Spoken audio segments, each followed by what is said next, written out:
नमस्कार, स्वागत है आपका राजधानी न्यूज़ में। मैं हूं कामिनी शर्मा और खबरों में बढ़ने से पहले आइए नजर डालते हैं आज की सुर्खियों पर।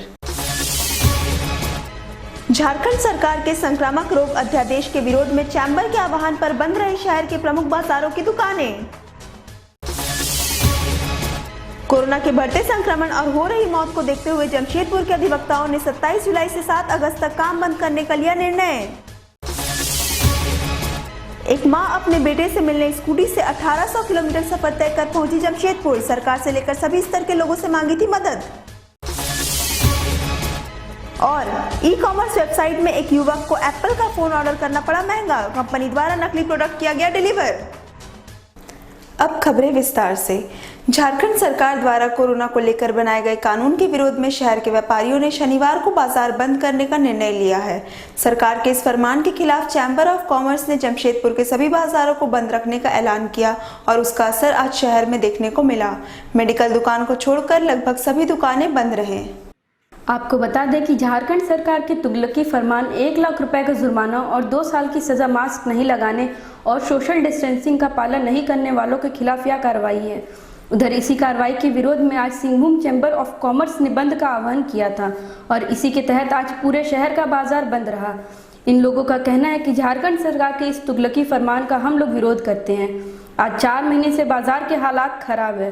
बाजार में लोग डर से आ नहीं रहे हैं और उसके ऊपर से 1 लाख रुपए का जुर्माना और 2 साल की सजा, जो यहाँ के लोगों के साथ नाइंसाफी है और हम लोग इसका विरोध करते हैं।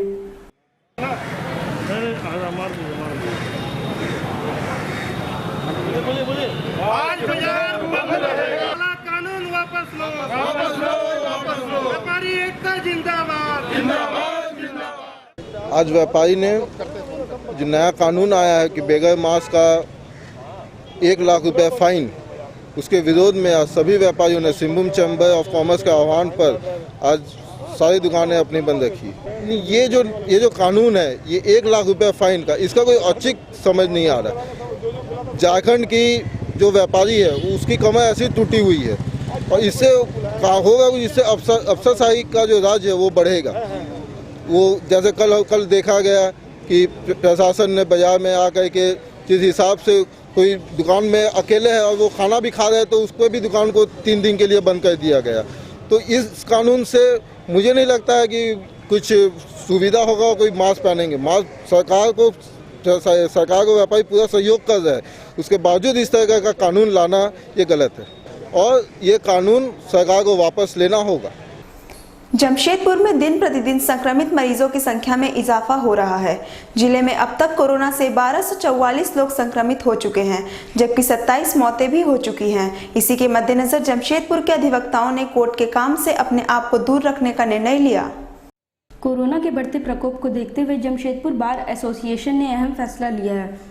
बार एसोसिएशन के पदाधिकारियों ने संयुक्त रूप से फैसला लिया है कि अगले 27 जुलाई से 7 अगस्त तक सभी अधिवक्ता कोर्ट के कार्य से अपने आप को अलग रखेंगे। जिले में कोरोना वायरस का प्रकोप लगातार बढ़ता जा रहा है। ऐसे में संक्रमण से एहतियात बरतते हुए अधिवक्ताओं ने अपने आप को अलग रखने का एक बड़ा निर्णय लिया है। पारिवारिक क्रिमिनल के साथ ही सिविल केस में कोई अधिवक्ता शामिल नहीं होंगे, जिसकी जानकारी जमशेदपुर कोर्ट के जिला जज और प्रिंसिपल जज को दे दी गई है। इस मां के जज्बे को सलाम, जो 4 माह से मुंबई में फंसी थी और अपने बेटे से मिलने 1800 किलोमीटर सफर तय कर जमशेदपुर पहुंची। मुंबई में नौकरी करने वाली सोनिया लॉकडाउन में बेरोजगार हो गई थी। किराया नहीं देने पर मकान मालिक ने घर से निकाल दिया। इस दौरान जमशेदपुर आने के लिए महाराष्ट्र और झारखंड सरकार से मदद मांगी। सोशल मीडिया, ट्विटर समेत अन्य कई माध्यमों से उसने मदद की अपील की, लेकिन जब कोई जवाब नहीं मिला तो हार कर अपनी एक सहेली के साथ स्कूटी चलाकर 4 दिनों तक बिना सोए जमशेदपुर पहुंच गई। आपको बता दें कि लॉकडाउन के कारण पति और बच्चे जमशेदपुर में रह गए थे और खुद महिला मुंबई में रह गई, लेकिन इस कोरोना काल में महिला को नौकरी से बाहर का रास्ता दिखा दिया। फिर लोगों से उधार लेकर महिला मुंबई से खुद स्कूटी चलाकर जमशेदपुर पहुंच गई। यह कोई मर्द भी शायद ही कर सकता है, लेकिन इस मां ने अपने बच्चे से मिलने के लिए यह जतन भी किया। एक मां के दर्द को जमशेदपुर का जिला प्रशासन ने भी समझा और तत्काल उक्त मां को क्वारंटाइन किया गया। जब मां आई तो उनका तत्काल कोरोना टेस्ट कराया गया, रिपोर्ट नेगेटिव आया। तब उनको शनिवार की सुबह में बच्चे से मिलवा दिया गया। इस मौके पर जमशेदपुर एक्साइज के विशेष पदाधिकारी कृष्ण कुमार और डीएसपी अरविंद कुमार खुद मौजूद थे। बच्चे को भी इन लोगों ने राशन और खाने का सामान दिया तो मां को भी प्रशासन ने सलाम किया कि उनके जज्बे ने सबको एक राह दिखाई है और हिम्मत दी है। कदमा भाटिया बस्ती की रहने वाली महिला सोनिया दास का बेटा बीमार था। वह 4 माह से अपने बच्चे से दूर थी।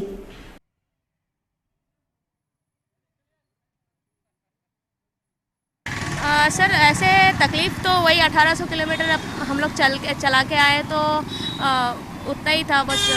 ऐसे कुछ तकलीफ़ तो रास्ते में हुई नहीं है क्योंकि लोग बहुत सपोर्ट किए मुझे रास्ते पे। मैं पेट्रोल पंप पे 9-10 पेट्रोल पंप पे रुक के आ रही हूँ और 3 ढाबों पे मैंने रुका था। ऐसे कोई हम लोग स्टेइंग नहीं किए थे कहीं पे। हम लोग सीधे वहाँ से निकले। 4 नाइट्स लगा हम लोग को यहाँ पहुँचने के लिए और अभी मैं कल शाम को यहाँ पे आके पहुँची हूँ 24th के नाइट। नहीं एक्चुअली मुझे यहाँ के लोगों ने बोला था कि झारखंड सरकार को ट्वीट करने से वो मदद कर रहे हैं, सबके मैसेजेस पढ़ रहे हैं, तो इसलिए मैंने उनको ट्वीट किया 2 बार 3 बार रिट्वीट किया उनको, पर मुझे कोई रिस्पांस नहीं आया था उनसे। उनका सारा हेल्पलाइन नंबर्स में भी कॉल किया, मुझे कोई रिस्पांस नहीं मिला था वहाँ से। और फिर हमारे वहाँ पे महाराष्ट्र गवर्नमेंट के पास जाके मैंने पुलिस के पास जाके बोला कि ऐसे मुझे जाना है, तो मेरे पास कोई मेडिकल रीज़न या फिर इमरजेंसी रीज़न नहीं है, मेरा बच्चा है, मेरे लिए वही इमरजेंसी रीज़न है। तो वो लोग बोलते कि नहीं हम लोग मेडिकल है, इमरजेंसी के अलावा और कुछ व्यवस्था नहीं कर सकते हैं। तो एक गाड़ी यहाँ से गई थी जिसका मेरे को एक सिग्नेचर साइन सिर्फ डीसी सर का चाहिए था, उसके लिए मैंने मेरे हस्बैंड को भेजा था उनके पास कि जाके उनसे साइन सिग्नेचर लेके आइए बोल के, पर वहाँ का भी रिस्पॉन्स मुझे सही से नहीं मिला। तो वो गाड़ी भी वापस आ गई तो वो उम्मीद भी ख़त्म हो गई। 1800 किलोमीटर की दूरी कोई कम दूरी नहीं होती है। ट्रेन जब 36 घंटा लगा देती है चलने में, तो एक स्कूटी सोच लीजिए कि कितने स्पीड में चलती होंगी और लगातार अगर चलती होंगी तो किस तरह चलती होंगी, कितना उनमें मतलब अपने में आप में स्ट्रॉन्ग है वो कि 1800 किलोमीटर का दूरी सफ़र तय करके जो है यहाँ तक पहुँची है।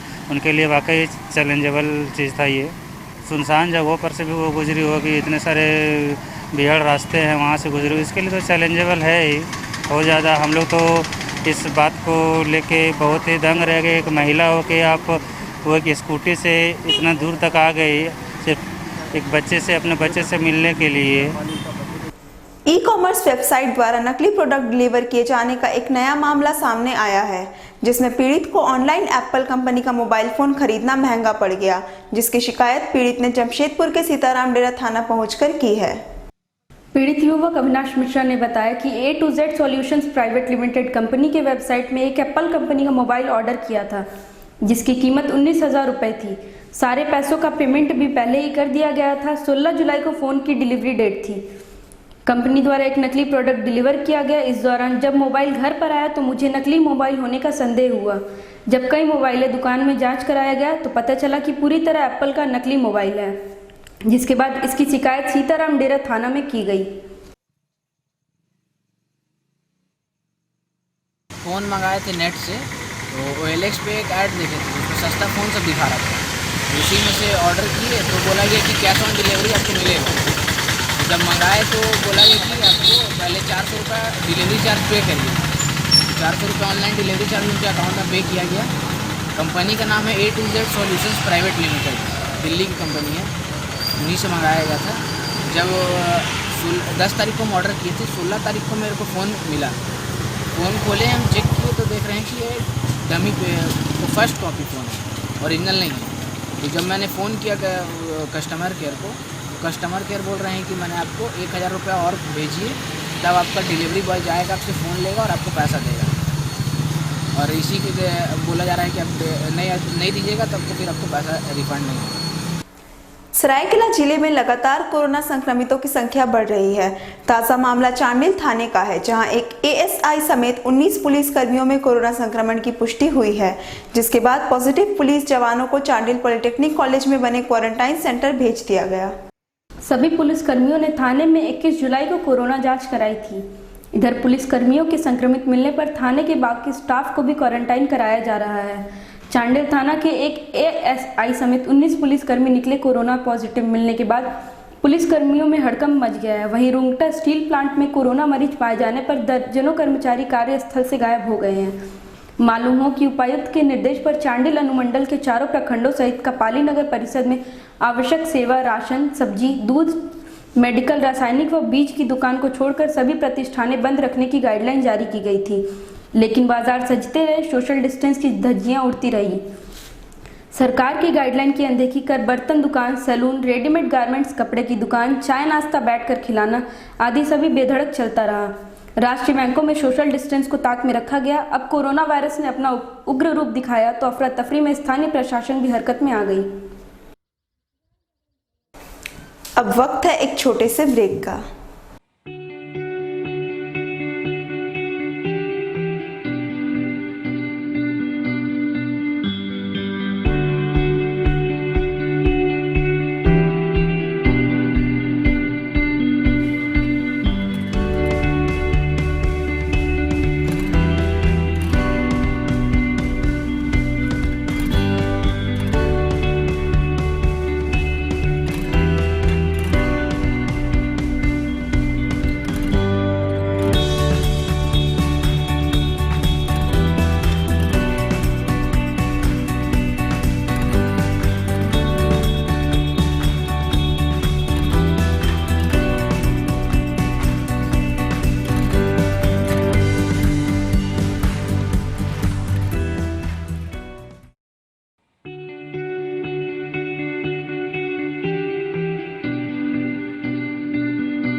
राजधानी न्यूज में ब्रेक के बाद आपका पुनः स्वागत है। सरायकेला जिले के गमरिया थाना अंतर्गत मसूरी कुदर गांव में बीती रात बादल प्रमाणिक को गांव के ही मोहन सरदार नामक व्यक्ति ने कुल्हाड़ी से सिर पर मारकर हत्या कर दी। घटना देर रात की बताई जाती है, जहां किसी बात को लेकर विवाद हुआ, जिसके बाद मोहन सरदार ने कुल्हाड़ी से मारकर उनकी हत्या कर दी। हत्या के बाद आरोपी ने गम्हरिया थाना में सरेंडर कर दिया है। इधर परिजनों का रो रो कर बुरा हाल है। मृतक के मामा ने बताया कि बादल प्रामाणिक का किसी के भी साथ कोई दुश्मनी नहीं थी। वहीं पुलिस को घटना की सूचना मिलते ही पहुंची पुलिस ने सबको पोस्टमार्टम के लिए भेज दिया है। थाना प्रभारी कृष्ण मुरारी ने टेलीफोनिक बताया कि मोहन सरदार वन विभाग के पेड़ पौधे के देखरेख का काम करता था। उसके द्वारा जमीन पर गाड़े हुए खूंटा को बादल प्रामाणिक उखाड़ रहा था, जिसके बाद वाद विवाद बढ़ता गया, जिसके बाद मोहन सरदार ने कुल्हाड़ी से मारकर उनकी हत्या कर दी। मोहन सरदार मारे थे, बुझले ना, मोहन सरदार मारे थे और थाना जाके सिलेंडर होते बुझले, तक मोहनपुर वार्ड नम्बर माने थाना के फोन कर दिल। फोन करार बादे ओरा चले आइल, तक हमारे माछली बिटिटा ओदिकेই থাকে, একটা মাঝি চাই এক বলেন দিল মাঝলি বিটিটাকে এইটা, তখন আর আসছে চল তবে ডাক্তার পড়িয়ে আছে, বলছে ডাক্তার ঘর লিখবো। হ্যাঁ পুলিশে এর আগে পুলিশ আইলো গেলে, তখন আর আগে উঠাইলো আর উঠিনে লেগে আমার বোন বেহুস, আমার বহিনও বেহুস, ওটা বলতে নাই দুশ্মনী নাই ছিল, কোন ছিল।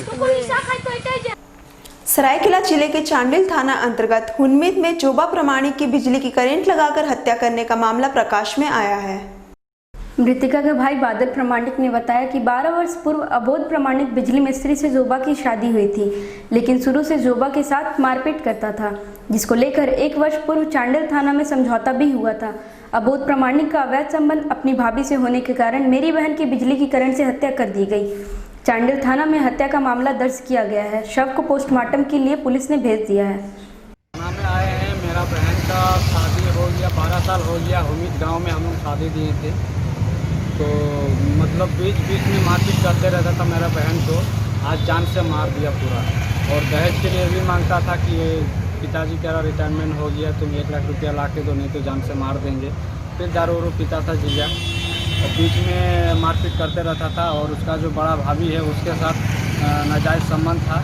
मेरा दीदी अपना मतलब आंखों से देखा था, 2-3 बार अपने फेस टू फेस पकड़ा था, उसको हाथों में पकड़ के उठाया था, फिर उसको मारना पीटना शुरू कर दिया। फिर हम लोग थाना आया, थाना में कंप्लेंट दर्ज किया।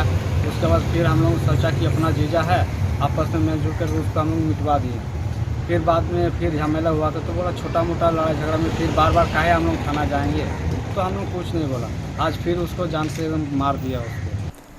पोटका प्रखंड के कलिकापुर पंचायत के मातकम डी में तारा भगत के परिवार का प्रधानमंत्री आवास की प्रतीक्षा सूची में नाम होने के बावजूद भी अब तक प्रधानमंत्री आवास नहीं बन पाया, जिस कारण परिवार तिरपाल ढककर रहने को मजबूर है और मजदूरी कर अपने दिव्यांग पति और पुत्र का भरण पोषण करने को विवश है। आपको बता दें कि पोटका प्रखंड के कलिकापुर पंचायत के मतकाडी में तारा भगत का परिवार आज बदहाली के आंसू रो रहा है। घर नहीं होने के कारण तिरपाल ढककर रहने को विवश है। मजदूरी कर इतना पैसा नहीं मिलता कि घर को मरम्मत कर बना सके। वहीं प्रधानमंत्री आवास योजना की प्रतीक्षा सूची में पति कमल भगत का नाम दर्ज है। इसके बावजूद भी अभी तक आवास नहीं मिल पाया। तारा भगत के पति और पुत्र दोनों ही दिव्यांग है। दोनों का दिव्यांग प्रमाण पत्र भी बना हुआ है। इसके बावजूद अब तक स्वामी विवेकानंद प्रोत्साहन भत्ता के तहत पेंशन ऑर्डर भी नहीं आया। लॉकडाउन की स्थिति में परिवार का भरण पोषण और घर की मरम्मती नहीं करा पा रही है, जिससे लाचार होकर बस एक उम्मीद की किरण जगाए बैठी है कि एक न एक दिन कोई तो उन्हें सहारा देगा। पीड़ित परिवार टूटे फूटे त्रिपाल के सहारे रहने को विवश है।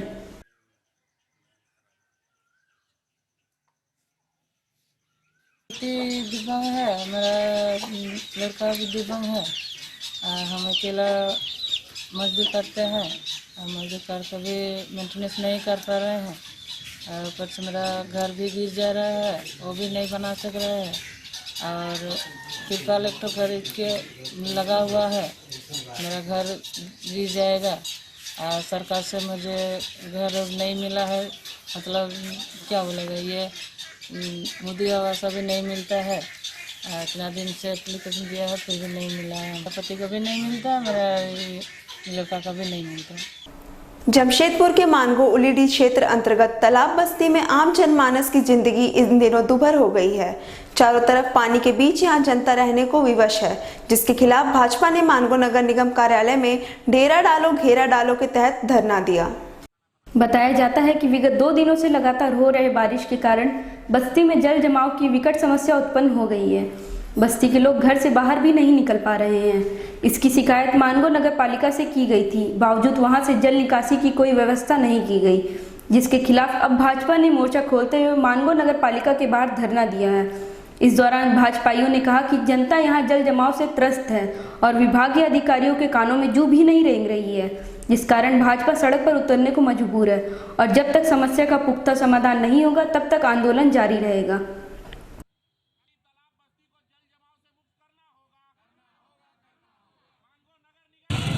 मानगो उलीडी के तालाब बस्ती में बारिश के चलते इतना जल जमाव हो गया है कि लोगों को वहां से मजबूरी में पलायन करना पड़ा।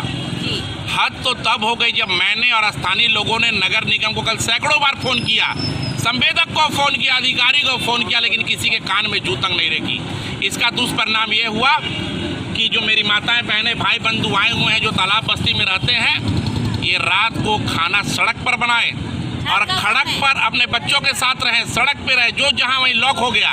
तो हमें लगा कि मानगो नगर निगम के अधिकारी जो है वो अभी हाथी के कान में है, इसलिए हमको लगा कि अभी उन्हें जगाने के लिए हमें मानगो में सोशल डिस्टेंसिंग पालन करते हुए एक सांकेतिक रूप से एक छोटा से हमें डेरा डालो घेरा डालो का कार्यक्रम करना है और हमने वही किया स्थानीय लोगों के साथ। श्री रानी सती सत्संग समिति जुगसलाई की ओर से दादी जी का सिंधारा हरियाली तीज और झूलन उत्सव ऑनलाइन मनाया गया। कोरोना के बढ़ते मामले और सोशल डिस्टेंसिंग को ध्यान में रखते हुए इस बार गोविंद भारद्वाज और सुनीता भारद्वाज के फेसबुक पेज पर ऑनलाइन मनाया गया।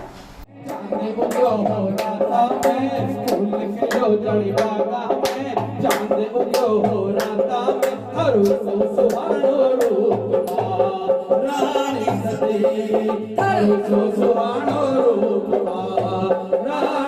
आज श्री रानी सती सत्संग समिति द्वारा 21वां सिंधारा महोत्सव धूमधाम से मनाया जा रहा है। हर साल हम लोग सिंधारा का महोत्सव श्री रानी सती मंदिर जुगसलाई में काफ़ी धूमधाम से करते हैं और मंगल पाठ का प्रोग्राम होता है जो हर साल सुनीता भारद्वाज द्वारा किया जाता है। लेकिन इस साल कोरोना के चलते चूँकि हम लोग मंदिर में प्रोग्राम नहीं कर पाए हैं, इसलिए यह प्रोग्राम गोविंद सुनीता भारद्वाज के घर से लाइव प्रसारित किया जा रहा है, जो कि देश विदेश में सभी जगह प्रसारित हो रहा है। आप सभी से निवेदन है भजनों का अधिक से अधिक आनंद ले जाए। चलते चलते नजर डालते हैं आज की सुर्खियों पर। झारखंड सरकार के संक्रामक रोग अध्यादेश के विरोध में चैम्बर के आह्वान पर बंद रही शहर के प्रमुख बाजारों की दुकानें। कोरोना के बढ़ते संक्रमण और हो रही मौत को देखते हुए जमशेदपुर के अधिवक्ताओं ने 27 जुलाई से 7 अगस्त तक काम बंद करने का लिया निर्णय।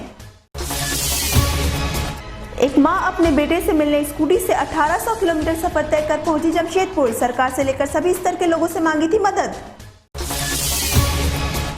और ई-कॉमर्स वेबसाइट में एक युवक को एप्पल का फोन ऑर्डर करना पड़ा महंगा। कंपनी द्वारा नकली प्रोडक्ट किया गया डिलीवर। शहर के प्रमुख खबरों के साथ जुड़े रहने के लिए राजधानी न्यूज के चैनल को लाइक, शेयर और सब्सक्राइब जरूर करें। आज के लिए सिर्फ इतना ही। राजधानी न्यूज की पूरी टीम को दीजिए इजाजत। नमस्कार।